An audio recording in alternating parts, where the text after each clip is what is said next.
It's out there. The truth is out there. Yes, he did leave the state of Minnesota, and he was traveling to Nebraska and Iowa and more states to come. But that is not why we are here. We are here to talk about the special election 40B that the Democrats rapidly won. Why is there 17,000 votes missing? Welcome to Real Midwest podcast. I'm your host, Nate, today. Sit back, relax, let's get into this. Well, the Democrats wanted the special election because they admitted that they cheated, okay? They had Chad Wilson, who did not resign in the 40B district, and the judge called it illegitimate, and the judge should have gave it to the Republicans and said this guy automatically wins because of cheating. Well, after the special election on March 11th, some stuff is raging out concerned, okay? The truth is out there. The Minnesota Secretary of State doesn't lie, as we call it, the SOS. Interesting, Secretary of State, you know what it is. But something is alarming. There were 28,000 registered voters by 7 a.m. 7 a.m. How many they accounted for? Only half of that. Half of that number. Now, that is very concerning because knowing that there were 28,000 voters that registered by 7 a.m., they counted half of that. Something is not right. That means the Republican did have a chance of winning because of that 28,000 votes. So that means they stopped it when they knew that Wickstorm was ahead, and they did not like that, so they dumped those ballots out so fast to get rid of them. Proof is going to come out, and stuff is going to blow up. Because if people are going to be questioning our elections, citizens will be questioning the elections in the state of Minnesota, as I am right now. There's no way that David Godfrey won that election by 9,000 votes. There's no way. There were 28,000 votes registered, and the Associated Press is calling stuff different, but the truth is on the SOS website of the state of Minnesota. What is going on in the state of Minnesota, and why do Democrats really want to cheat so bad? Let me just give it to you in a couple synopsis why they want to cheat. Because they lost the midterms. They lost the election in 2017. And then they gained it back in 2020, all the way until 2024. Now they lost so much by the end of 2025 and thought they could gain it back in 2024. Now you're wondering why they gained it back in 2024, because, well, let me just say, they had the House of Representatives in 2024, and now it's done.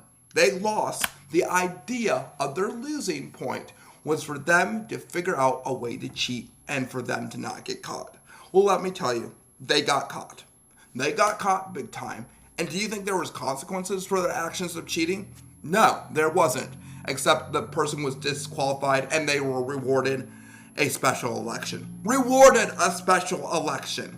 When does somebody be rewarded a special election for cheating? When does somebody be rewarded a special election to not show up for work for 3.5 weeks? When is somebody rewarded a special election being sworn in at the History Center because they don't like the outcome of the election? Can somebody answer that question for me? No, because nobody doesn't know why. The interpretation is why. We don't know why. We can have opinions why that they got going with the special election, why they wanted the special elections, because it's very clear they are losing the majority vote in the state of Minnesota. Because the spotlight of Timothy Walz was so good for them that they're like, great. But when all the darkness came out about him and the stuff that came out at him on this moment and stuff, that is what is going on. The votes were missing and they knew it. But they wanted to cheat again. They wanted to cheat in the special election in the Senate. They wanted to cheat in the special election of the House. And therefore, they're sitting and not holding somebody accountable who broke into her stepmother's house and has a first-degree felon on her record. And then she decided to not call it out when she's being asked. She says she cannot comment, knowing very well that is her. Now, people ask me why I do this podcast, because it seems like I am sick and tired of the comments that I see across social media and Facebook, because it's disgusting. It's disgusting. People are now bringing up segregation like it is crazy. We don't live in 1862. We don't live in the 1860s. We live in the 21st century. It is 2025. I do not understand why people are now bringing this stuff up. And especially when Democrats voted to sell humans in the state of Minnesota. Interesting, right? But that bill got passed through the Senate too. And now it's law. People don't believe that because they don't do the research and don't watch the committee hearings that are going on. They only see what is going on in the mainstream media and don't do the research like I do. I'm giving you the facts. I know what's going on. And if you think the Department of Human Services is here for the disability people, you are way off and you're wrong. I'm sorry, I called you out wrong. The whole idea of segregation and all the stuff that you're bringing up, that you're saying that this administration doesn't condemn segregation and stuff, oh, what the hell he does. Because if he did not condemn segregation, why on earth does he have multiple races in his cabinet and multiple religions in his cabinet? Please answer me that question, because you looked at the other administration, all the other people that he had were white and some Hispanic. That was it. That was it. Majority of it was white. The majority of it was white. That's what it was, and that's what it got to be, and that's how it had to be. The majority of it was white. That's the previous administration, and now with the current administration, we have multiple different races, and none of the Democrats are willing to take off the idea of recognizing that. It's interesting. But let's move back to the state of Minnesota and what is going on. Governor Walz decided to lead the state, knowing well where the fraud and corruption is. I did have a conversation with one House representative on that, and I say I cannot comment that on this time. But I will comment on it. It was heartbreaking knowing what they found and where that money went through. That money did not go back to the Minnesota people. It went elsewhere. And that's who you voted for, and that's who you're going to praise, and that's who you're going to see. And then you have a picture floating all across social media saying that I do not see any president condemning social media. Now, the problem is what is going on with this is people are really sitting here thinking that Minnesota is becoming the greatest state to move in. It is not. I'm not going to tell you how many people left the state of Minnesota. It has been a lot because what our government has changed to. Our government has changed into putting people last and putting them down first on the Democrat Party. With a supermajority in the Democrat Party, they have rose taxes 9 times higher than any state you can imagine. Compared to California, we are the second highest in the income tax state. 9.9%. We are second in income taxes. No wondering why Governor Walz's budget is proposed higher. No wondering why Governor Walz's budget is proposed higher for his pockets. What we are feeding is our governor's pockets to lead the state of Minnesota and not be held accountable for the investigations and crimes that are against him. Interesting. Is that the governor you want?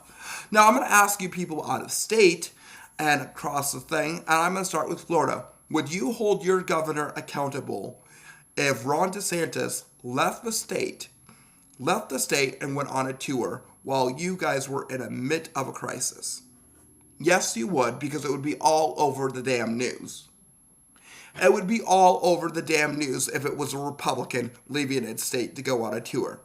You know why? Because I know these things.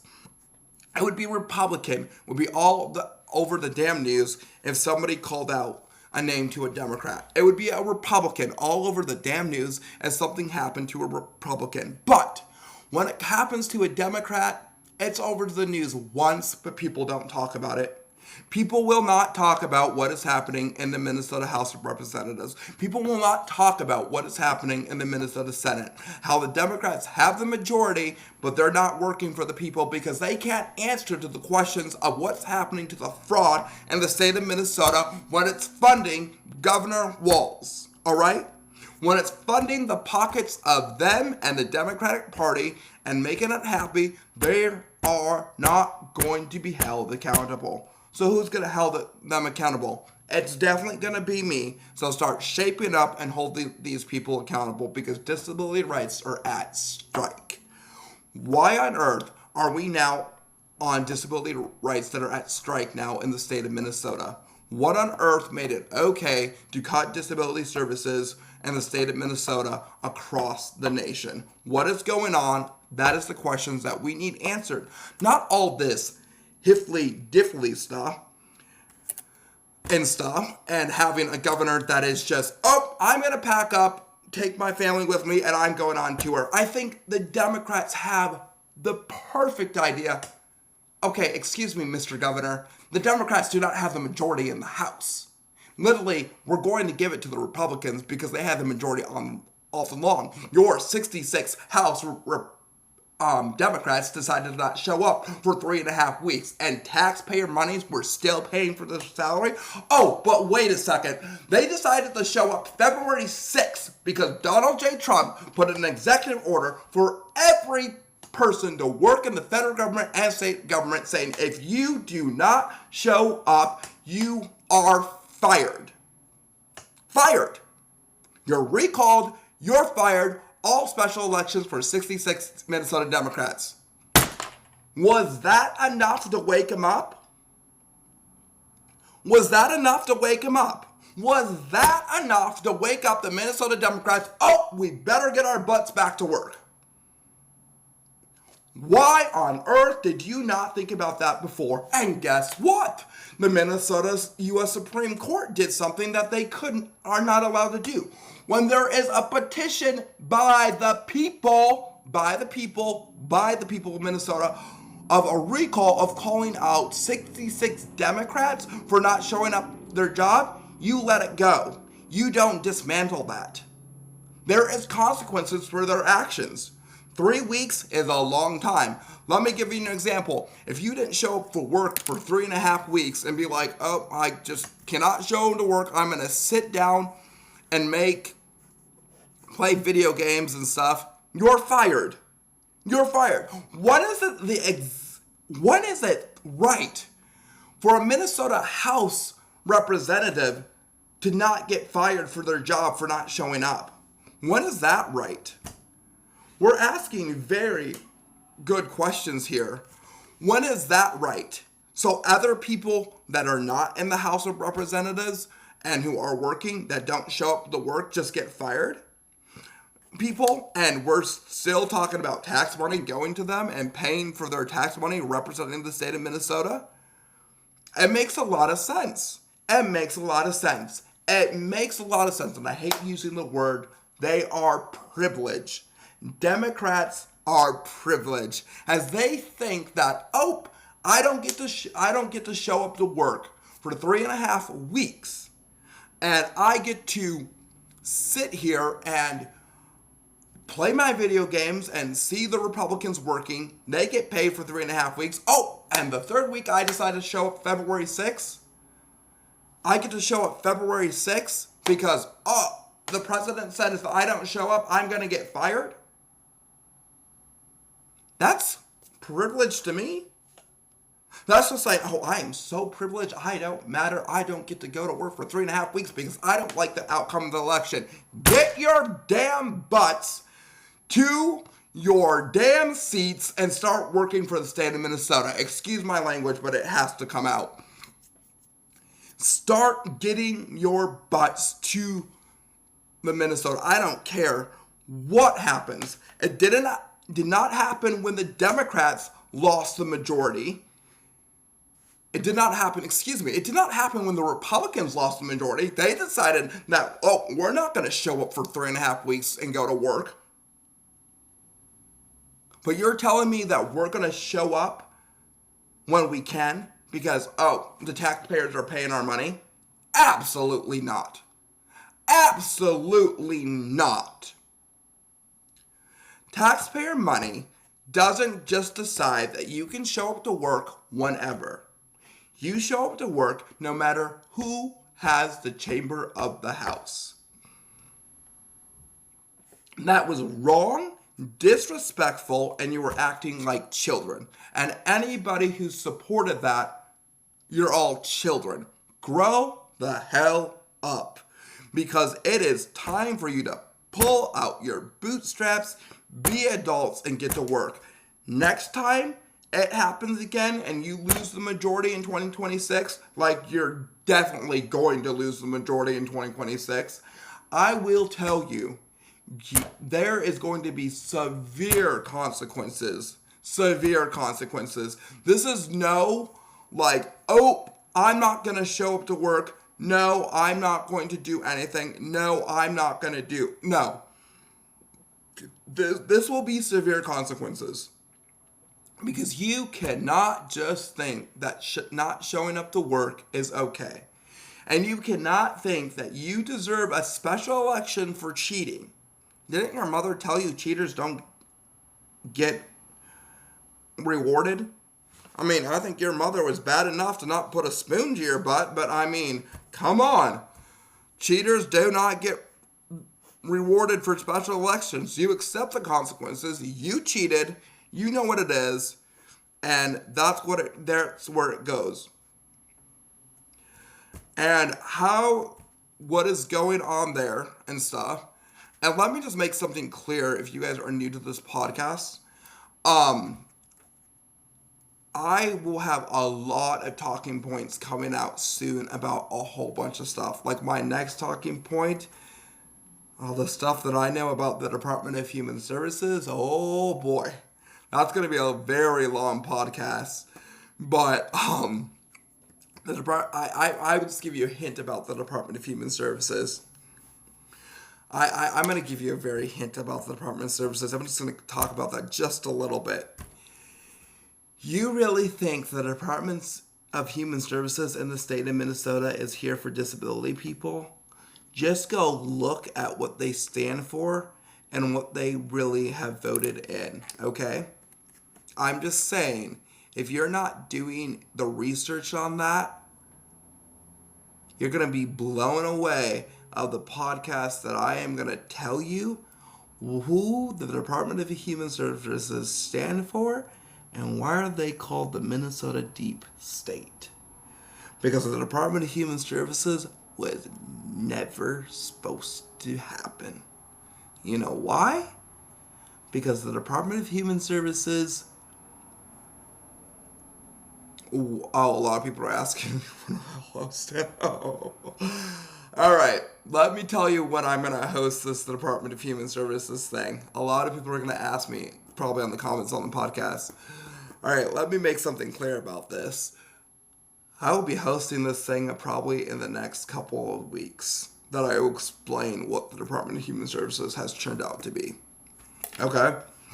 The Department of Human Services is not what it was back in the 1980s. The Department of Human Services has churned in corruption, and they were the ones that funded the idea of guardianship being under their control for 6.5 years. That's what they funded. And that's the problem, is guardianship should never be, it should be revealed every 6 years. Every year. It should not be reviewed every 6 years. And that is why I don't disagree with that law. That law should be reappealed really badly. There's multiple laws that are out there that are getting out there, and that's why I'm working on the patents of guardianship, because guardianship needs to be in the task force. I think it's in this task force this year of 2025, but we're still working on it. But we have the couple vice chairs out there that I know that are working on guardianship and getting it going. But really what's happening, if people are not looking what is happening to the state of Minnesota, is Democrats are losing so much. They just lost their midterms in 2026. Okay? After Democrats are calling out their own party, means that they're going to vote against them. They're going to vote against them. So Rochester's is going to be probably turning red. St. Cloud's going to be turning red. Duluth is turning red. Roseville might be going down into a... Roseville's going to be a fight for the Democrats. Minneapolis could be turning red. St. Paul could be going red. A lot of people, it's going to be a rude awakening for the Democrats in 2026. Burnsville is definitely going to be going red. That's the district I'm running in, 55B. What else is going to be going red? There's a lot of districts that are going to be going red in 2026. The only districts that Democrats have a chance of winning would be Minneapolis and St. Paul and parts of Roseville. Plymouth, I do not think Plymouth is definitely going to be going blue this year. Plymouth is definitely going to be going red. St. Louis Park is probably going to be going red. I really think, Minnesota is going to be the headline of the midterm election. How a lot of the outer western states, Apple Valley is definitely going to be going red. Lakeville's going to be going red. Lakeville's coming to be red. A lot of like the smaller, where the Rocks and Cows are going to go red. Rochester is the major point right now because Rochester actually went red in 2024 during our presidential election. So if people really think that's not going to happen, let me tell you, that is going to happen big time. So the Democrats have a idea, think they're going to win, but they're losing momentum in the midterms. Like their approval rating is 27%. I think Minnesota Democrats' approval rating is 19%. Governor Walz's approval rating in the state of Minnesota is 1%. 1%. That is bad for him if he thinks he can win re-election in 2026. That's really bad. So Democrat approval ratings are just taking a toll. So that is it for the podcast for the day. I'll see you guys hopefully on the flip side. And that's it, what I have for the update. In a couple weeks, I'll be talking about the Department of Human Services. And I will be there again Monday. I will take people on the podcast about what is going on in the Department of Human Services, but I need to go listen. I've listened to multiple committees about the Department of Human Services, and I'm back on it again. So I will be there Monday. And speaking about that, I need to sign up for Monday testifying. So I'll be there again. So I'm excited to go see the Department of Human Services. Oh yeah, you'll get insight. People are going to get insight of the stuff that I know about the Department of Human Services because it's the truth. The truth of the Department of Human Services is what it is. And that's going to be the next couple podcasts and what we're going to be learning about the stuff that's going. A lot of people are filing grievances. If you are coming to my next podcast, I'm going to talk about the lawsuit that changed the state of Minnesota about the 48 holding rule that was deemed unconstitutional. And that goes with all disability people. That's not just one. That's not just inmates with disabilities. That's all disability people. And the fact of the matter that the Department of Human Services wants to call us inmates tells you that they're on the wrong loop of something. That is going to be another thing I'm going to talk about. There has been multiple lawsuits on stuff, and it was not just the Department of Human Services doing this. They were doing this for a reason. It's because they didn't want to take care of disability people when they were under guardianship. That was their reason.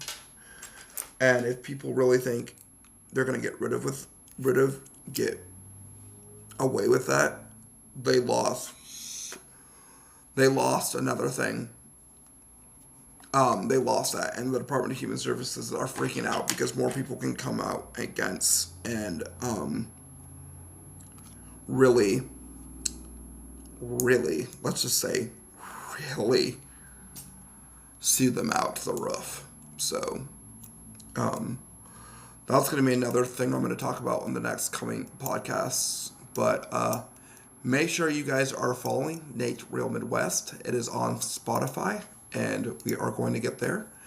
If you like this podcast, a lot of people do. I post it on other social media platforms. I am working on that. A lot of people ask me in my comment section too. I am working on posting it on here. We'll see how it goes, but yeah, we'll see. It is on Spotify right now, so if you follow, what is the name of the podcast? That was in my comments. So peace and may God bless.